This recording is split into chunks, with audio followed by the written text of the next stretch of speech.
It was late, right around 8 p.m. For November, this meant that the shadows of the night were already engulfing the world. It wasn't cold out though. The wind was gentle and carried with it the smells of foliage thanks to the various gardens that littered the campus grounds. I sauntered along the sidewalks while admiring the weather. I loved the night, especially when the stars were out. Unfortunately, they couldn't be seen from here, even on the clearest of nights, since the college was located just outside the city. A friendly squirrel suddenly crossed my path, coming mere inches to my feet before looking up at me and chattering as though I had done the misdeed. It didn't appear frightened at all, so in a sudden motion, I stomped at it. The creature, rather than skittering off, lay flat on the ground. I felt that I could possibly kneel down and pick up the creature had I wanted to. However, I had been attending this campus for months and knew from experience that the little thing would run off or just sort of contact. So instead, I continued on my way. I had a destination in mind and could not be delayed any longer.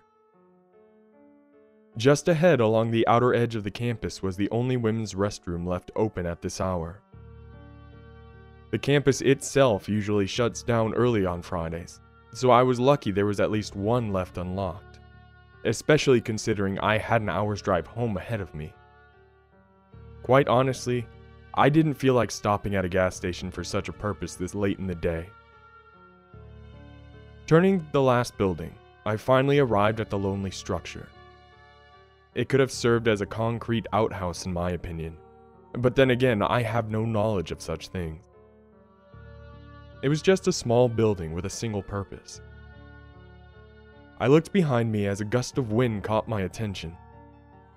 The parking lot was a few yards away, surrounded by the flat green lawn of the college. The campus buildings themselves were dark and shadowed, most of which were no longer holding classes at this time. When I saw no one there, I continued on my way. The door screamed in protest as I entered, rust-covered hinges flaking away in a flurry. The sound reverberated in the small room. As was normal for bathrooms, the floor was linoleum, the walls a bare white, and a single yellow light illuminated the 6 stalls aligning the back wall. There were only 2 sinks and a single roll of paper towels hanging above the trash bin. I passed by, and as per usual chose the stall beside the handicapped. I always felt bad when I entered the handicapped stall, since it was designed for those who had trouble using the regular toilets. When I was younger, I took delight in the more spacious stall, but now I knew better. Regardless of popular belief, women's restrooms don't exactly smell better than men's. For various reasons, it always smelled worse. I would know. In high school, I had once been dared to enter every men's room on campus. I did, of course, being the daredevil I was.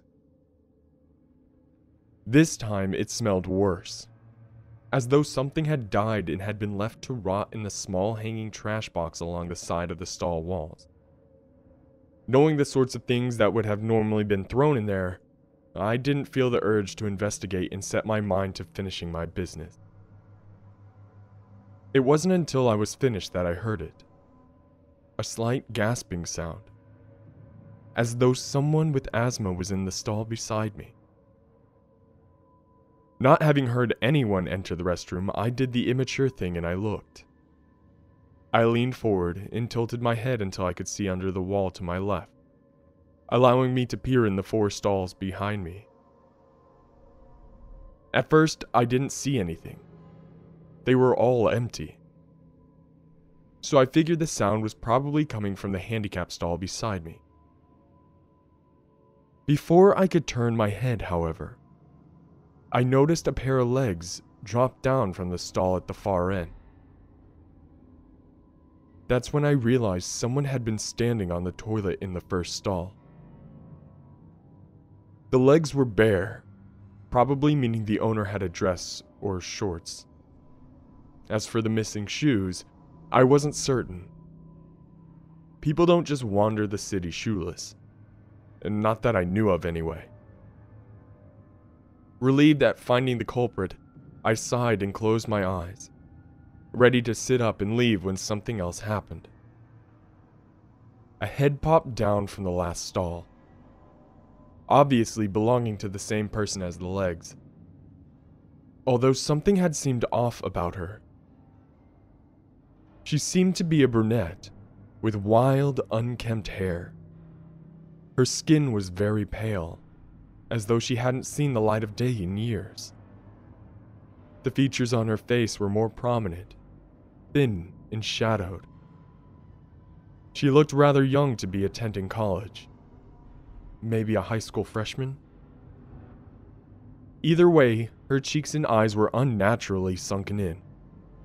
Her eyes, however, appeared to be pure black.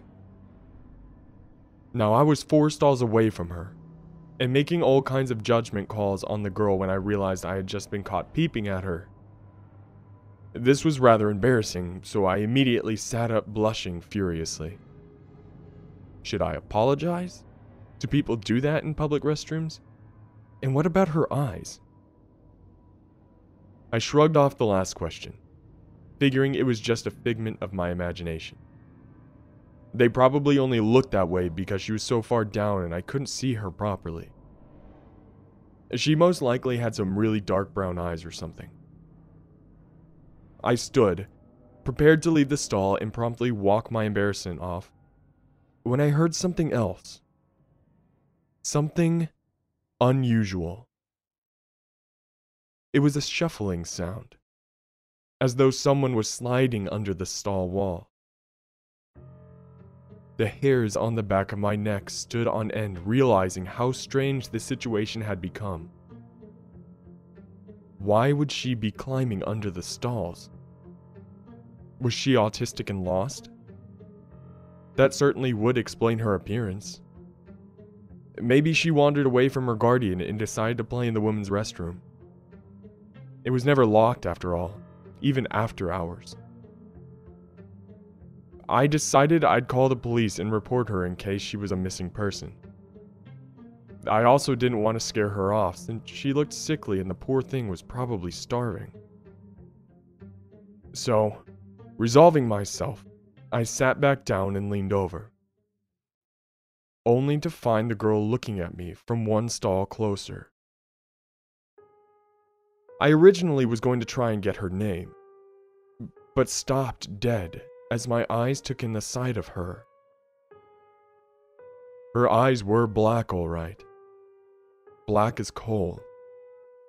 Her skin was pale and cracked in places as though it had dried up and no longer held a drop of moisture. Her throat, which I hadn't noticed before, had what looked like a slit along it with some sort of dried, darkened residue along the edges. However, I couldn't make out the rest of her since it was only her head peeping out from under the stall. I couldn't identify the rest, but at that point I didn't want to. This thing wasn't human. Fear gripped me as I sat up.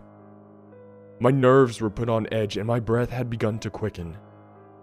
I had felt as though my heart would pound right out of my chest. If I had tried to run out of the bathroom, I would have had to run past that thing. I closed my eyes as images of it, leaping upon me and tearing me to shreds, started to fill my head. How could I get past it? I didn't know how long I had sat there panicking, but I did notice when it started moving again. Although this time I heard thumping sounds, as though it were hitting the walls gently. My heartbeat skyrocketed as I had tried to remain calm, happy to have already done my business. For a moment, I considered just running past it. It was my only chance since I had no other options. Then I realized something. It stopped. I began to strain my ears to locate the creature by sound, but heard nothing. The gasping noises were gone, and I no longer heard the thing shuffling or banging along the floors and walls. Was it still there? I knew I had to look. There was a chance that it was standing by the exit now, or worse, it could be just outside my stall. I had to make my mind up quickly as I contemplated the possibilities. Eventually, I manned up and took one last look under the stalls. I glanced to the left to find the thing missing. So, having unconsciously held my breath, I glanced toward the exit. Nothing. A wave of relief washed over me in time for a shuffling sound to my right to catch my attention. Before I could process what it was, I whipped my head around, fearing it to be staring back at me just inches away from my stall. I never bothered to inspect, only to find a pair of hiking boots. It took me a moment to register this. There was someone in the handicapped stall. When did they get there? Oh, who cared? There was someone else there with me. And although I had no idea who this other person was, in the wake of that thing, I felt at ease knowing I wasn't alone anymore. As usual, my sense of relief was short-lived once I noticed the gasping sound coming from inside my stall. I froze. For what seemed like an eternity, before I managed to glance up. There she was. A blast of fetid air washed over me, much stronger than the original stench from before. Her face was contorted in anger, her wild hair was knotted up and flying about her head as those dark pits sneered into my very soul. Her mouth was molded into a fierce grimace, cracking her lips and revealing rotted teeth. It was then, while looking into that monster's eyes, that I came to a revelation. It was hungry, and it wanted me. That thought was the only motivation I needed to make a bolt for it. I slammed so hard into the stall that the lock broke clean off as I stormed through the exit. I wanted to run to my car, to drive home, to curl up in my bed and pretend it was all a bad dream. And I would have, if it weren't for the girl I nearly ran into. We nearly collided, but I managed to swerve out of her path just in time. This girl was wearing a rather trendy mini jacket, slightly torn jeans, and a white tank top. She gave me a strange look before going into the restroom. I should have said something, maybe warned her of what awaited her in there. But as I stood, once more straining my ears to hear the slightest of sounds, silence fell upon me. A few more moments and I began to piece everything together. Realization flooded my thoughts as things began to make sense. Whoever was in the handicapped stall must have had their feet pulled up when I first walked in. They were probably recording the sounds, hoping for screams, or worse, they were filming me in the stall. The other girl was probably some really well-dressed actor who was there to scare the crap out of any poor soul who wandered in. Well, screw them. I turned on my heels and hurried to my car, cell already out. I informed the police of the dirtbag who had been filming me in the stalls. I knew that filming anyone in the bathroom, prank or not, was illegal. They said they'd look into it, and I was able to drive home worry-free. Oh, how I regretted that. The next day, I arrived on campus, only to find it locked down and swarming with cop cars and officers. A girl had been murdered in the women's restroom last night. Estimated time of death, 8:34 p.m. It was the girl I had run into. Apparently, there had been a series of murders in the city. A man had been spotted on some of the sites leaving the women's restroom where the girls were found. He would apparently wait in the handicapped stalls until the girls headed for the sink to wash their hands. Then he would come out from behind them and slit their throats. Whatever that thing was in the bathroom, it had saved me.